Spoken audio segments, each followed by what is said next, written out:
नमस्कार, myself Malika Parveen, assistant professor, government law college Bikaner. आज हम LLB सेकेंड ईयर के सब्जेक्ट इंटरनेशनल लॉ में सोर्स ऑफ इंटरनेशनल लॉ पढ़ेंगे। जैसा कि नेट का एग्जाम आने वाला है, नेट के एग्जाम में इंटरनेशनल लॉ में सोर्सेस पूछे जाते हैं कि ये सोर्सेस कौन से प्रधान मेन सोर्सेस कौन से हैं और गौण स्रोत कौन से माने जाते हैं। आज हम इंटरनेशनल लॉ में सोर्सेस देखते हैं कि सोर्सेस होते क्या हैं। सबसे पहले स्टार्क कहते हैं कि अंतरराष्ट्रीय विधि में स्रोत उस वास्तविक सामग्री को कहते हैं। अंतरराष्ट्रीय विधि में स्रोत उस वास्तविक सामग्री से को कहते हैं या उन तरीकों या उन सामग्री को कहते हैं जिनके द्वारा अंतरराष्ट्रीय विधि का निर्माण होता है। यानी वो सोर्सेज क्या है, वो सामग्री या वो स्रोत हैं जिनके द्वारा इंटरनेशनल लॉ की उत्पत्ति होती है, अंतरराष्ट्रीय विधि बनती है। तो क्या अंतरराष्ट्रीय विधि के स्रोत, सोर्सेज और आधार क्या एक ही माने जाते हैं क्या? नहीं, अंतरराष्ट्रीय विधि के आधार अलग हैं, जैसे जो हमने पिछले वीडियो में पढ़े थे, और स्रोत अलग माने जाते हैं। अंतरराष्ट्रीय बेसिस ऑफ इंटरनेशनल लॉ हमने देखा था, यानी अंतरराष्ट्रीय विधि के आधार क्या होते हैं। मेन आधार राज्यों की सामान्य सहमति होती है जिनके द्वारा इंटरनेशनल लॉ बनती है, जबकि अंतरराष्ट्रीय विधि के स्रोत क्या होते हैं या उनका यूज कब लिया जाता है, कब देखा जाता है कि ये अंतरराष्ट्रीय विधि का स्रोत है या नहीं है। तो जब भी अंतरराष्ट्रीय न्यायालय के सामने कोई इंटरनेशनल विवाद आता है, डिस्प्यूट आता है, तो अंतरराष्ट्रीय न्यायालय सोर्सेस को देखती है, यानी उन तरीकों को देखती है, उन नियमों को देखती है जिनके द्वारा अंतरराष्ट्रीय झगड़ों को अंतरराष्ट्रीय न्यायालय निपटा सकता है। ठीक है, नेक्स्ट आता है जी फिटज मारिस के अनुसार जो सोर्सेज होते हैं, साधारण सोर्स के प्रकार बताए हैं, स्रोत के प्रकार होते हैं कि सामग्री यानी सोर्सेज के भी प्रकार होते हैं। यहाँ इंटरनेशनल सोर्स की बात नहीं कर रही हूँ मैं, सिर्फ जनरल सोर्सेज क्या किस प्रकार के हो सकते हैं। वो दो प्रकार के होते हैं, सारवान स्रोत और औपचारिक स्रोत। सारवान स्रोत क्या होते हैं? सारवान स्रोत उन तथ्यों का समूह है या उस सामग्री को कहते हैं जिनसे विधि बनती है, जिनसे विधि का निर्माण होता है, जिनसे विधि निर्मित होती है, यानी जिनके द्वारा विधि को विषय वस्तु प्राप्त होती है। यानी सारवान स्रोत कौन से होते हैं? उन तथ्यों को या उस सामग्री को कहते हैं जिनसे विधि बनती है या विधि को विषय वस्तु प्राप्त होती है। नेक्स्ट आता है औपचारिक स्रोत। औपचारिक स्रोत उन तथ्यों या उन कार्यों को कहते हैं, उन तथ्यों या उन कार्यों के समूह को कहते हैं जिनसे विधि अपनी वैधता प्राप्त करती है। तो अंतर समझ आया? सारवान स्रोत में तो क्या है, जिन तथ्यों से विधि का निर्माण होता है, और औपचारिक स्रोत में उन तथ्यों या उन कार्यों का समूह है जिनसे विधि अपनी वैधता, लीगलिटी प्राप्त करती है। ठीक है, अब आता है अंतरराष्ट्रीय विधि के स्रोत, सोर्सेज ऑफ इंटरनेशनल लॉ।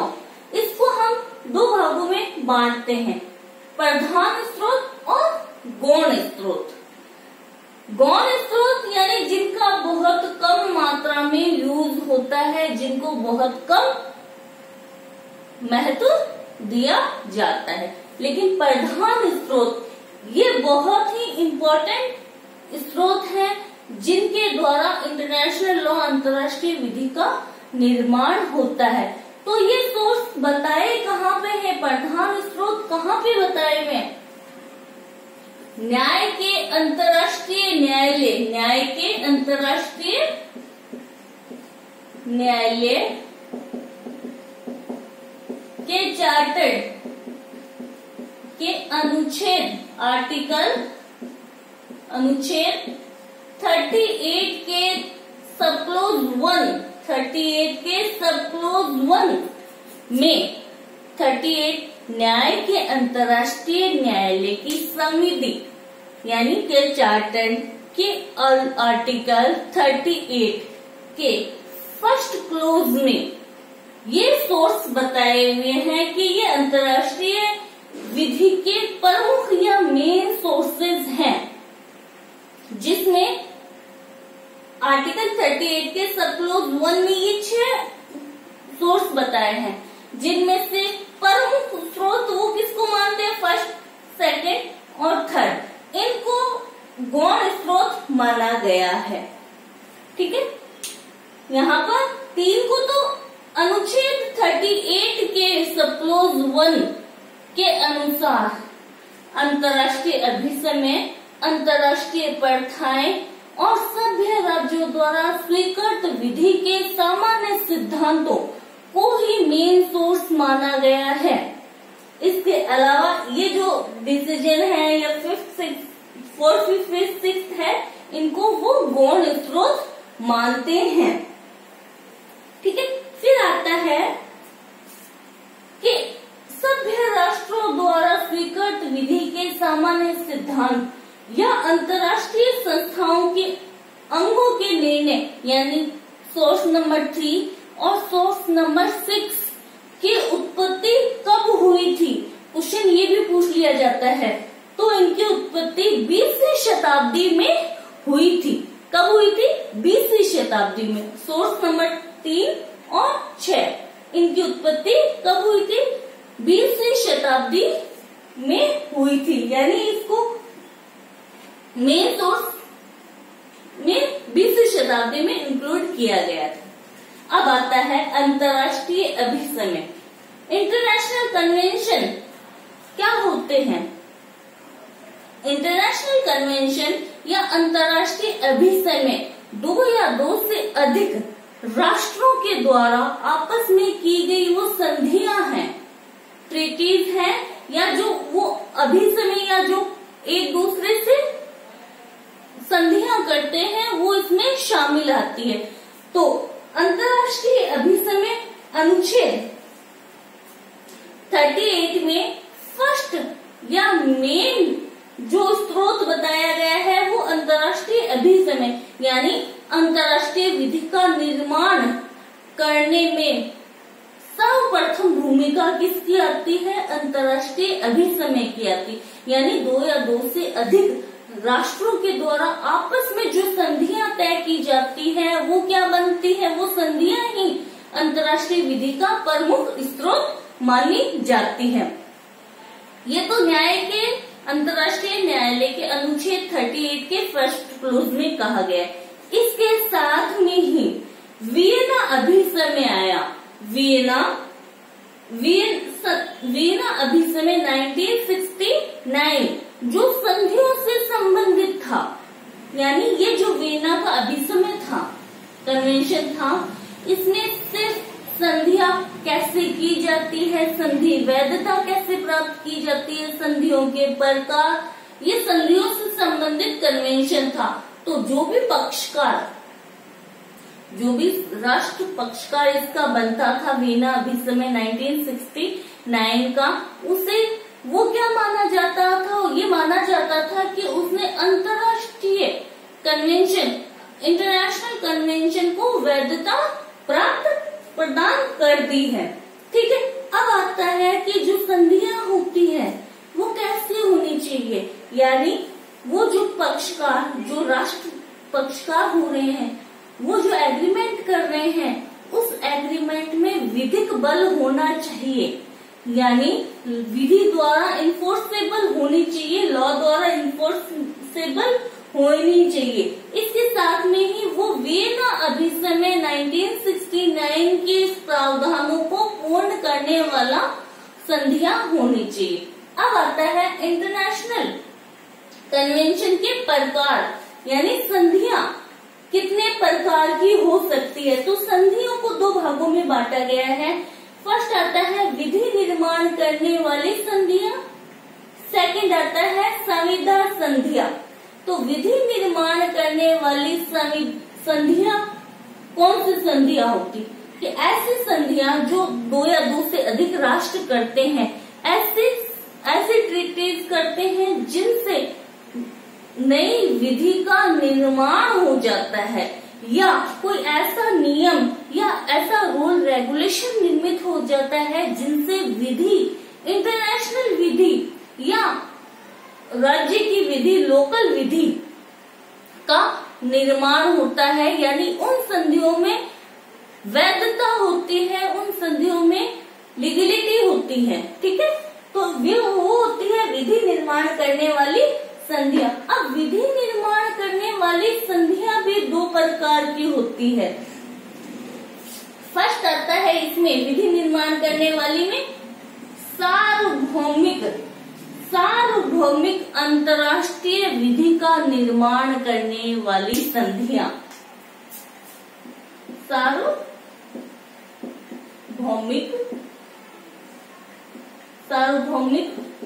विधि सिद्धांतों का निर्माण करने वाली संधियां, यानी ऐसी संधियां जो सब पर सामान्य रूप से लागू की जा सके, जैसे संयुक्त राष्ट्र संघ संधि, यानी जो फर्स्ट मौलिक जो सदस्य 51 जो देश थे यूएनओ के चार्टर पे, 51 देश मौलिक देश थे जिन्होंने सिग्नेचर किया था यूएनओ के चार्टर पे, यानी यूएनओ की जो संधि हुई थी उसपे मौलिक 51 देशों ने सिग्नेचर किया था। तो वो संधि क्या है? सार्वभौमिक विधि का निर्माण करने वाली संधि हुई, यानी जो भी अब यूएनओ के मेंबर बनेंगे उन्हें उस यूएनओ चार्टर यानी उस संधि के नियमों का पालन करना होगा। सेकंड आती है सामान्य सिद्धांतों का निर्माण करने वाली सामान्य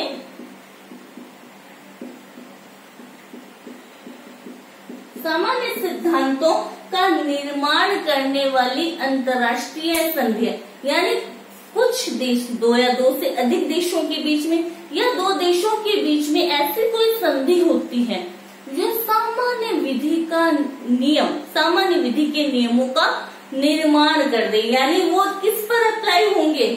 वो सिर्फ उन देशों पर ही अप्लाई होंगे या वो विधि उन्हीं पर बाध्यकारी होगी जिन पक्षकारों ने वो संधि की है, या वो कोई ऐसे सामान्य विधि का निर्माण कर दे, कोई संधि सामान्य विधि का निर्माण कर दे। तो इसमें कौन कौन से आते हैं? जैसे वीना अभिसमय बताया मैंने, संधियों से संबंधित जनवद अभिसमय है, प्रत्यर्पण से संबंधित अभिसमय है, और इसके साथ में ही इसमें आता है जिनेवा का अभिसमय है, हैग का अभिसमय है। इन अभिसमयों में क्या है? विधि के सामान्य सिद्धांतों या सामान्य नियमों, विसामान्य विधि बनी है, वो सार्वभौमिक नहीं है, वो सिर्फ सामान्य विधि का निर्माण करने वाली ये संधियां हैं। ठीक है, नेक्स्ट आता है संविदा संधियां। संविदा treaties, convention, contract, treaty, contract, ऐसे संविदा संधियां, यानी जो पक्षकार, जो राष्ट्र पक्षकार, यहाँ पर जैसे भारत और अमेरिका ने कोई संधि की है तो उस संधि से सिर्फ भारत और अमेरिका जिन्होंने संधि की है, जो संधि के पक्षकार हुए हैं, वही पक्षकार बाध्य होंगे दूसरे पक्षकार, दूसरे अदर जो कंट्रीज हैं वो उस संधि से बाध्य नहीं होगी। यानी कॉन्ट्रैक्ट संधियां, जो संविधान कॉन्ट्रैक्ट बनाते हैं अपन, जब कॉन्ट्रैक्ट करते हैं तो दो पक्षकार जिन्होंने कॉन्ट्रैक्ट किया है उसी पर लागू होगा, अप्लाई होगा। उसके अलावा थर्ड पर्सन इसमें कुछ भी इन्वॉल्व नहीं हो सकता या उस पर अप्लाई नहीं किया जा सकता। ये द्विपक्षीय संधियां होती हैं, ये द्विपक्षीय संधियां ही होती, ये सार्वभौमिक नहीं होती, थर्ड पर्सन इसमें नहीं आता। जैसे भारत और अमेरिका ने कोई संधि करी, भारत और चाइना ने कोई संधि करी, भारत या इंग्लैंड ने कोई संधि करी, या भारत या फ्रांस ने कोई संधि की, तो जिन पक्षकारों ने आपस में संधि की है वो संधि उन्हीं पर लागू होगी। कॉन्ट्रैक्ट के जो आवश्यक तत्व होते हैं, संविदा के निर्माण के जो आवश्यक तत्व होते हैं, वो सारे के सारे यहाँ पर भी होने आवश्यक है। अगर कोई राष्ट्र बिना स्वतंत्र सहमति के कोई संधि करता है तो वो संधि वैध नहीं होती, वो लागू नहीं करवाई जा सकती है। तो सामान्य संधियां क्या होती है? जैसे जिनेवा के अभिसमय में क्या हुआ, सामान्य विधि का निर्माण हो गया कि जो स्वतंत्र देश है वो युद्ध में जो स्वतंत्र देश है या जो जिस जहाज पे किसी भी देश का झंडा नहीं लगा हुआ हो तो वो स्वतंत्र देश माना जाता है, या वो जहाज स्वतंत्र देश का माना जाता है, और उस बिना झंडे वाले जहाज पर रखा गया माल भी स्वतंत्र माना जाता है।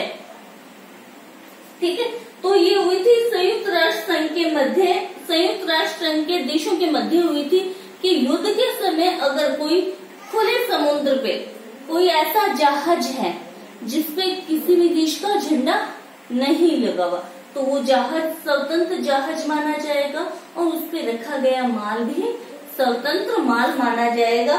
उस पर अंतर्राष्ट्रीय विधि के सामान्य नियम बन चुका है। ठीक है, नेक्स्ट आता है अंतर्राष्ट्रीय प्रथाएं, इंटरनेशनल कस्टम्स। अब अगर न्याय के अंतर्राष्ट्रीय न्यायालय के सामने अगर कोई विवाद आता है और उस विवाद की विषय वस्तु से संबंधित कोई अंतर्राष्ट्रीय अभिसमय नहीं है, यानी न्यायालय के सामने कोई कन्वेंशन उस विषय वस्तु से रिलेटेड नहीं है, तो न्यायालय क्या देखेगा, उससे संबंधित कोई कस्टम है या इंटरनेशनल कस्टम है या नहीं है वो देखेगा। तो प्रथा होती क्या है? प्रथा, अंतर्राष्ट्रीय प्रथा बाद में देखेंगे, पहले देखें प्रथा क्या होती है। तो प्रथा एक चलन का अंतिम छोर है, यानी कोई राष्ट्र या कोई व्यक्ति या कई व्यक्ति एक जैसा आचरण करते रहते हैं। पहले वो क्या है, आचरण या व्यवहार, आचरण बनता है, आचरण या व्यवहार करता है एक जैसा, एक जैसी परिस्थितियां होगा, ए भी वैसा ही आचरण कर रहा है, बी भी वैसा ही व्यवहार कर रहा है, सी भी सेम परिस्थितियां हैं और कई व्यक्ति एक जैसा ही व्यवहार या आचरण करता है तो वो व्यवहार आगे जाके क्या बनता है, चलन बन जाता है। ठीक है, व्यवहार या आचरण क्या बनता है, आगे जाके चलन बनता है। यानी ऐसा हमारे जमाने में चलन था।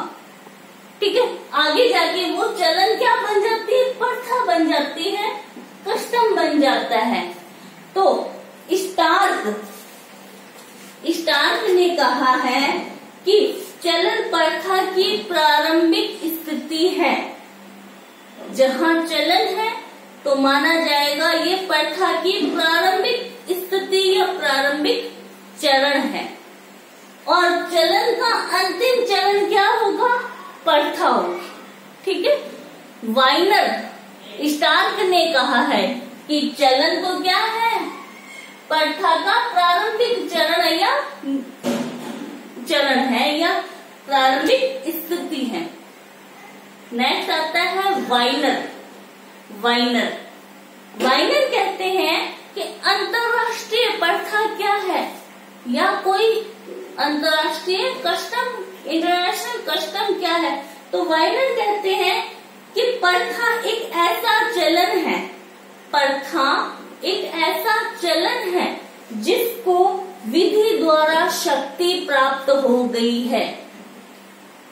प्रथा एक ऐसा चलन है जिसको विधि द्वारा शक्ति प्राप्त हो गई है। ठीक है, तो अंतरराष्ट्रीय प्रथाएं भी महत्वपूर्ण है। अंतरराष्ट्रीय प्रथा में प्रथा होने के लिए उसमें क्या गुण होने चाहिए, तो प्रथा की जो सामान्य विशेषताएं हैं वही यहाँ पर भी देखते हैं। सबसे पहले उसमें प्राचीनता होनी चाहिए, उसमें निरंतरता होनी चाहिए, युक्तियुक्तता होनी चाहिए, लोक नीति के विरुद्ध नहीं होना चाहिए, उसमें विधिक बल होना चाहिए। ये होती है प्रथा की विशेषताएं। यानी क्या है, उसमें निश्चित होनी चाहिए, एक रूपता होनी चाहिए, प्राचीनता होनी चाहिए। ऐसा नहीं कि 5 साल आप एक चीज का आचरण करें और अगले 5 साल उसका प्रयोग नहीं करें, फिर कहते 5 साल बाद कि नहीं हमारी तो ये ऐसी प्रथा थी या ऐसा हम चलन अपनाते थे। ऐसा नहीं, वो प्रथा नहीं मानी जाए। प्रथा की विशेषता ये है कि उसमें प्राचीनता, निरंतरता, एक रूपता, निश्चितता, लोक नीति के विरुद्ध नहीं होनी चाहिए, अयुक्तियुक्त नहीं होनी चाहिए। अब आता है इंटरनेशनल कस्टम्स को मान्यता देने वाले 2 केस लॉ हैं। फर्स्ट आता है West Rand and gold mining का case. West Rand and gold mining का केस। इस केस में कहा गया है कि प्रथा क्या है, प्रथा जिसको सामान्य देशों या सामान्य राष्ट्रों द्वारा सामान्य सहमति मिल चुकी हो, कोई भी जिससे कोई भी सभ्य राष्ट्र सहमति या सामान्य स्वीकृति दे चुका हो, वो होती है प्रथा। फिर नेक्स्ट केस आता है इसमें पुर्तगाल वर्सेस इंडिया, भारत। पुर्तगाल वर्सेस इंडिया। इसमें कहा कि यदि 2 या 2 से अधिक राज्य एक ही प्रकार का विशेष व्यवहार करे या एक ही आदत को अपनाए, तो दोनों राज्यों की विधि उस आचरण या उस तो माना जाता है कि उन दोनों ही देशों ने उस प्रथा को बंधनकारी प्रभाव या बल मिल गया है। यानी मान लो कोई ऐसा 2 देश हैं जिनमें विशेष परिस्थिति होने पे वो दोनों ही देश एक ही जैसा आचरण करे या एक ही जैसा व्यवहार करे, तो ये माना जाता है कि उन दोनों ही देशों ने प्रथा को मान्यता उस प्रथा को मान्यता प्रदान कर दी है। ठीक है, नेक्स्ट आता है सभ्य राष्ट्रों द्वारा स्वीकृत विधि के सामान्य सिद्धांत। अगर न्याय के अंतर्राष्ट्रीय न्यायालय के सामने कोई ऐसा अंतर्राष्ट्रीय विवाद आ जाता है जिस पर ना तो क्या इंटरनेशनल कन्वेंशन है ना ही इंटरनेशनल कस्टम है, तो अब अंतर्राष्ट्रीय न्यायालय उस विवाद का समाधान कैसे करेगा, तो वो देखेगा कि सभ्य राष्ट्रों ने ऐसे अगर कोई प्रॉब्लम उनके सामने आती तो वो विधि के कौन से सामान्य सिद्धांतों को अपनाता, तो वही सभ्य राष्ट्रों द्वारा स्वीकृत विधि के सामान्य सिद्धांत ही अंतर्राष्ट्रीय विधि का सोर्स बन जाते हैं। यानी अंतर्राष्ट्रीय न्यायालय देखता है कि राज्य विधि में अगर कोई सभ्य राज्य है और उसके समक्ष ऐसा समस्या आती, तो वो कौन से विधि के सिद्धांत, सामान्य विधि के सिद्धांतों को अपनाता। तो अगर उसने जैसे एरिस्टोटल अपनाया है, रेस जुडिकेटा अपनाया है, इक्विटी अपनाया है, तो इन सिद्धांतों को ही वो अंतर्राष्ट्रीय न्यायालय अपनाता और वो अंतर्राष्ट्रीय विधि का स्रोत बन जाता है।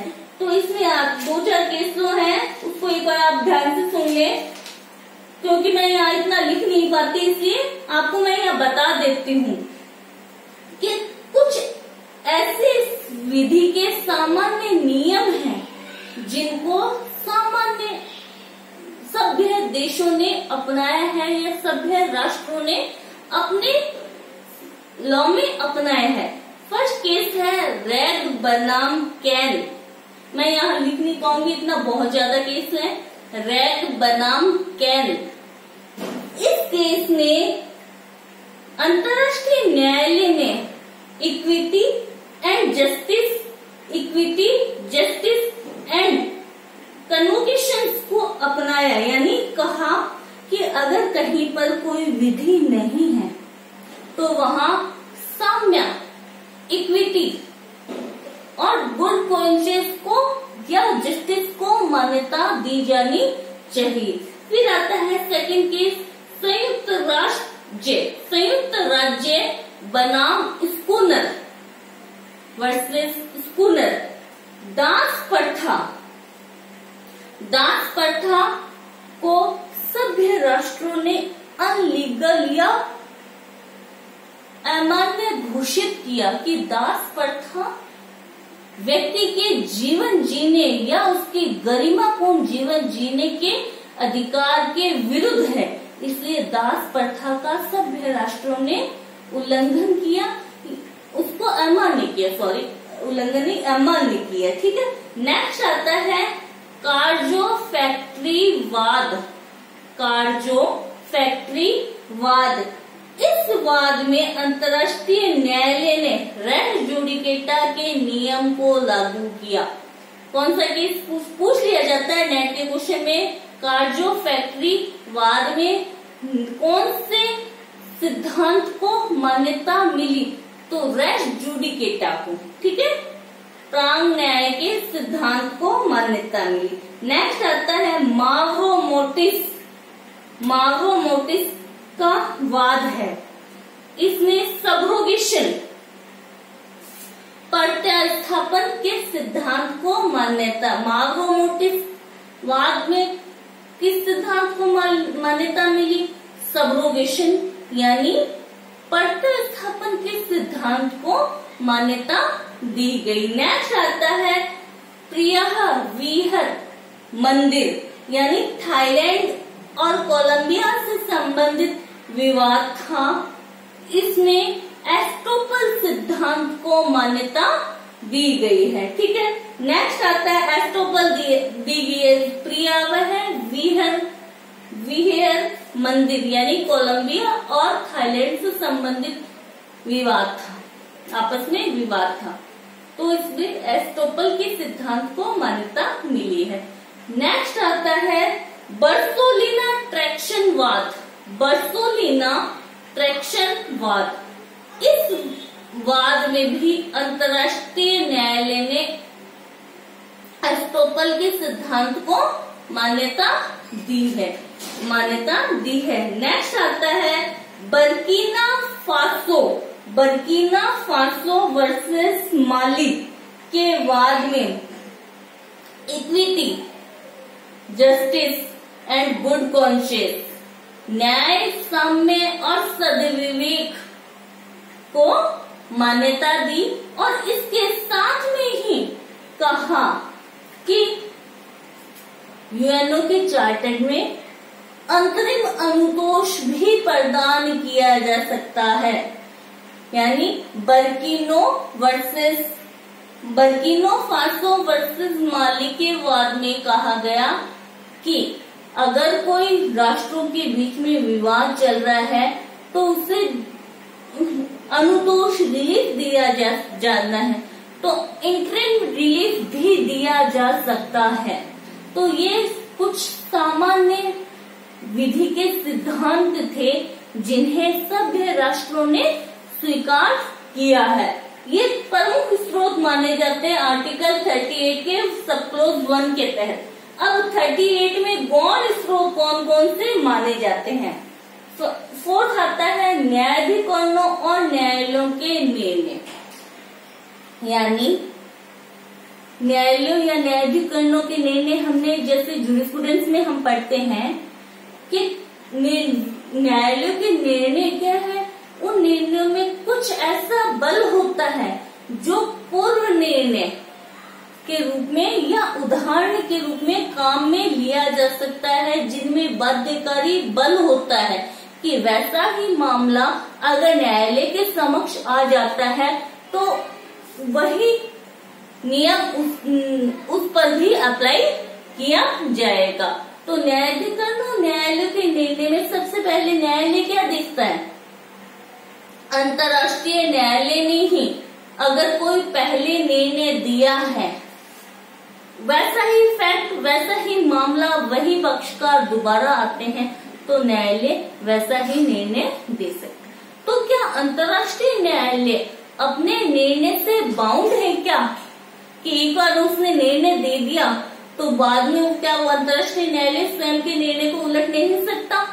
पलट सकता है। जैसे भारत में सुप्रीम कोर्ट ने गोलकनाथ वर्सेस पंजाब राज्य में जो डिसीजन दिया, उस डिसीजन को कहाँ पे पलटा? केशवानंद भारती वर्सेस केरल राज्य में उलट दिया गया। वैसे ही न्याय का अंतर्राष्ट्रीय न्यायालय स्वयं के द्वारा दिए गए निर्णयों से बाउंड नहीं है, बाध्य नहीं है। परिस्थितियां अगर चेंज होती है तो न्याय का अंतर्राष्ट्रीय न्यायालय अपने निर्णय को पलट सकता है। फिर राज्य के न्यायालयों के निर्णय भी देखे जाते हैं। कई बार राज्यों यानी राष्ट्रों के न्यायालय भी कोई ऐसा निर्णय या कोई ऐसे विधि का सिद्धांत प्रतिपादित कर देते हैं जो अंतर्राष्ट्रीय विधि में स्रोत के रूप में काम में लिया जा सकता है। फिर आता है नेक्स्ट फिफ्थ स्रोत, विधि शास्त्रियों तथा भाष्यकारों की रचनाएं। अगर अंतर्राष्ट्रीय न्यायालय के समक्ष कोई ऐसा विवाद आता है जिसपे इन चारों का से समाधान नहीं निकल पाता तो न्यायालय क्या करता है? फिर विधि शास्त्रियों और भाष्यकारों की रचनाओं का सहारा ले सकता है। ये गौण स्रोत है, प्रधान स्रोत में नहीं इंक्लूड माना जाता है। ये गौण स्रोत है, ठीक है। पॉकेट हवाना के बाद में मुख्य न्यायाधीश ग्रे ने कहा कि अगर न्याय के अंतर्राष्ट्रीय न्यायालय को समस्या का समाधान इन स्रोतों में नहीं मिले तो वो विधि शास्त्रियों और भाष्यकारों की लिखी गई रचनाओं या उनके द्वारा जो निबंध या जो ग्रंथ लिखे गए हैं उनका सहारा ले सकता है। वो हवा में बात नहीं की हुई, उन्होंने वर्षों तक परिश्रम करके कठोर कंक्लूजन निष्कर्ष निकाल के अपनी रचना में अपने शास्त्र में लिखा है तो उसका उपयोग किया जा सकता है। नेक्स्ट आता है अंतर्राष्ट्रीय संस्थाओं के अंगों के निर्णय। हमने न्यायालयों के निर्णय देखे, न्यायाधिकरणों के निर्णय देखे, इसमें एक में भूल गई, इंटरनेशनल आर्बिट्रेटर ट्रिब्यूनल के द्वारा भी अगर कोई निर्णय लिया जाता है और उसमें कोई अंतर्राष्ट्रीय विवाद है और उसका समाधान आर्बिट्रेशन मध्यस्थता के द्वारा किया जाता है तो उससे भी अंतर्राष्ट्रीय विधि का स्रोत के रूप में काम में लिया जा सकता है। नेक्स्ट आता है अंतर्राष्ट्रीय संस्थाओं के अंगों का निर्णय। यूएनओ के अंग 6 अंग है, उनमें सुरक्षा परिषद द्वारा या अंतर्राष्ट्रीय न्यायालय के द्वारा अगर कोई निर्णय लिया जाता है तो वो भी अंतर्राष्ट्रीय विधि में स्रोत के रूप में काम में लाया जा सकता है। जैसे अगर अंतर्राष्ट्रीय न्यायालय ने कोई निर्णय ले लिया और अंतर्राष्ट्रीय संस्थाओं में के निर्णय ले लिया या अंतर्राष्ट्रीय न्यायालय ने कोई निर्णय सलाहकारी मत दिया एग्जाम्पल, तो वो सलाहकारी मत मानने के लिए बाउंड नहीं है, लेकिन अगर उसमें विधि का बल हो तो राज्य सहमति से स्वेच्छा से इसका पालन कर सकते हैं, पर वो बाउंड नहीं होते हैं। ठीक है, तो ये तो थे आर्टिकल 38 के सब क्लॉज 1 में न्याय के अंतर्राष्ट्रीय न्यायालय के आर्टिकल 38 के 1 में थे। इसके बाद में आता है आर्टिकल 38 के सब क्लॉज 2। ठीक है, 38 के सब क्लॉज 2 में क्या आता है? Ex aequo et bono, ex aequo aequo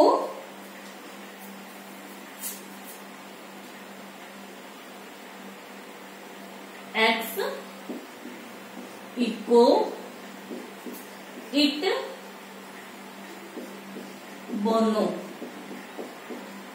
ex aequo et bono का मतलब ये है कि न्याय का अंतर्राष्ट्रीय न्यायालय अनुच्छेद 38 के सब क्लॉज 1 में बताए गए स्रोतों को ही काम में ले, किसी समस्या का समाधान करने में ये आवश्यक नहीं है। इनका क्रमबद्ध रूप से पालन करे ये भी आवश्यक नहीं है। यानी न्यायालय क्या है? स्वतंत्र है, कि पक्षकार स्वतंत्र है कि राज्य पक्षकार आपस में सहमति दे देते हैं। तो अनुच्छेद 38 के सब क्लॉज 1 में बताए गए स्रोतों के अलावा कोई अदर सोर्सेज है तो उसके द्वारा भी राज्य पक्षकार अपने विवाद को अंतर्राष्ट्रीय न्यायालय से हल करवा सकते हैं। एक्स इको इट बोनो का मतलब है कि राज्य पक्षकार जब अंतर्राष्ट्रीय न्यायालय के समक्ष जाते हैं अपने विवाद को सुलझाने के लिए या उसका निपटारा करने के लिए, तो वो बाउंड नहीं है कि अनुच्छेद 38 के सब क्लॉज 1 में ये जो स्रोत बताए हैं कि इनके द्वारा ही वो अपनी समस्या का समाधान करवाएं। अगर वो सहमत हैं, दोनों पार्टी सहमत हैं, तो वो अदर सोर्सेज के द्वारा भी या अदर सोर्सेज के माध्यम से भी अपने विवाद को हल करवा सकते हैं। तो ये प्रधान या मेन स्रोत में थे। गौण स्रोत में क्या आते हैं, इसको सिर्फ नाम याद करने हैं कि कई बार अंतर्राष्ट्रीय सौजन्य कि एक राज्य चाहता है कि दूसरा राज्य मेरे साथ ऐसा व्यवहार करे, तो सामने वाला राज्य पक्षकार भी चाहेगा कि ये भी मेरे साथ ऐसा व्यवहार करे। तो अंतर्राष्ट्रीय सौजन्य यानी दो या दो से अधिक एक दूसरे के प्रति जैसा व्यवहार करते हैं, वह ऐसा अपनाने की भी, अपने प्रति अपनाए जाने की भी उपेक्षा करते हैं, उससे भी अंतर्राष्ट्रीय विधि का निर्माण हो जाता है। नेक्स्ट आता है राज्यों के पत्र कि वर्तमान समय में राजनयिक संबंध राज्यों के मध्य स्थापित हो चुके हैं। तो एक राज्य द्वारा दूसरे राज्य को भेजे गए जो पत्र होते हैं उनसे भी अंतर्राष्ट्रीय विधि का निर्माण होता है। थर्ड आता है राज्यों द्वारा अपने अधिकारियों को प्रेषित अनुदेश डायरेक्शन की समस्याएं ऐसे आ जाती है अंतर्राष्ट्रीय समस्याएं। तो कोई भी राज्य जिसके समक्ष समस्या आई है वो अपने विधिक सलाहकारों से सलाह ले सकते हैं, लीगल सलाह ले सकते हैं। तो विधिक सलाह जब मांगने के लिए जब पत्र प्रेषित किया जाता है तो वो कोई जरूरी नहीं है कि अपने ही देश के विधि शास्त्रियों से सलाह मांगे, वो अन्य देश के विधि शास्त्रियों एक्सपर्ट जो होंगे उनसे भी सलाह मांग सकते हैं। तो उनके लिए भेजा गया अनुतोष क्या बन जाता है, अंतर्राष्ट्रीय विधि का स्रोत बन जाता है। नेक्स्ट आता है तर्क रीजन। कोई भी काम बिना तर्क के बिना रीजन के नहीं किया जाता। अंतर्राष्ट्रीय विधि में तर्क का अपना महत्वपूर्ण स्थान है। तर्क के आधार पर भी अंतर्राष्ट्रीय समस्याओं का समाधान निकाला जाता है। नेक्स्ट लास्ट आता है साम्य और न्याय। अंतर्राष्ट्रीय विधि में जहाँ पर कोई नियम नहीं है, कोई प्रथा नहीं है, कुछ भी नहीं है, वहाँ समस्या का समाधान अंतर्राष्ट्रीय न्यायालय साम्य की इक्विटी के आधार पर करेगा और न्याय को ध्यान में रखते हुए अपना डिसीजन लेगा। तो ये थे अंतर्राष्ट्रीय विधि के स्रोत क्या होते हैं, प्रमुख स्रोत कौन से हैं, गौण स्रोत कौन से हैं, वो होते हैं। ठीक है, तो आई होप आपको समझ में आया होगा, और अगर कुछ नहीं समझ आए तो प्लीज आप कमेंट कीजिए और हमसे पूछिए, हम समझाने की प्रयास करेंगे। Thank you so much.